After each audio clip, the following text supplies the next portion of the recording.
bayangkan tengah korang buat kerja kat office seorang-seorang, tiba-tiba korang terasa macam rambut korang ditarik dari belakang. Apa yang korang akan buat? Hai, kali ni aku nak berkongsi kisah tentang gangguan di pejabat. Actually, office ni baru je beroperasi pada tahun lepas.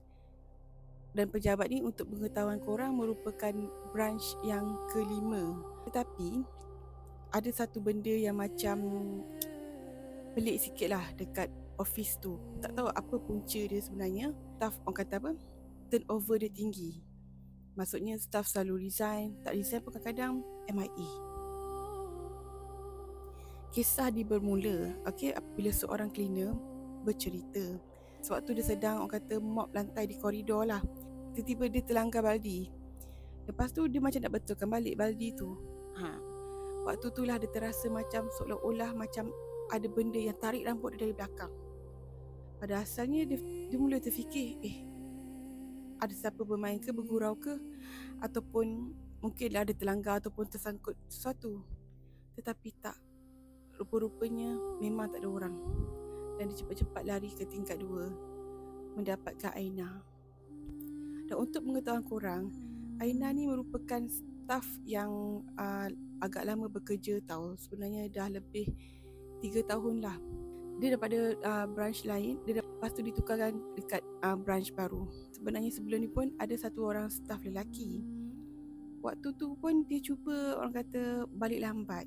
Tengah-tengah dia buat kerja, tiba-tiba dia perasan dalam meeting room tu macam ada satu bayang tau, yang macam asyik mematikan dia. Lepas tu dia macam tak sedar hati. Dia cepat-cepat dia cuma tukarkan dia punya desktop tu kepada orang kata apa, sleep mode. Waktu dia dalam kata menggelabah lah, dia nak keluar nak balik kan, tiba-tiba dia perasan komputer tu seolah-olah macam menyala balik. Dia macam tak fikir banyak, cepat-cepat dia lari. Pada asalnya dia dapatkan security guard dulu. Dia cuma cakap, tak boleh lah bang duduk lama-lama kat atas tu. Security guard pun hanya mengangguk. Tiba-tiba Aina resign. Kemudian company pun hantarlah seorang lagi staff bernama Aida dekat sana, membantu apa yang patut lah. Sementara nak tunggu diorang nak dapatkan staff baru untuk ganti tempat Aina tu, so diorang hantar Aida.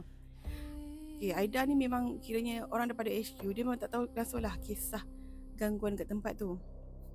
Semalam tengah dia buat kerja, tapi nasib baiklah waktu tu tengah ramai orang lah. Dan satu orang yang kerja tu macam ada 4 orang. Tengah-tengah buat kerja, tiba-tiba dia tercium satu bau wangi. Bukan ni bau wangi macam kata bau perfume yang moden tau. Dia macam bau, orang kata apa, macam bau bedak orang lama-lama dulu-dulu. Korang boleh bayangkan tak bedak apa? Mungkinlah kalau korang balik kampung sekarang ni lah, kalau korang pergi masuk kat bilik atuk nenek korang ke, kalau ada lagi lah kan, ataupun mak-mak korang ke, cuba korang perasan bedak apa yang diorang pakai. Itulah dia cuba bayangkan, bedak orang lama-lama. Lepas tu Aida ni tak tahu apa-apa.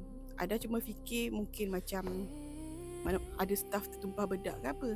Sebab apa yang Aida cerita kat aku, bau bedak tu seolah-olah macam disimbah terlampau kuat sampai orang kata menyengat hidung dia, sampai dia bersuara, ada siapa-siapa kat sini pakai bedak ke?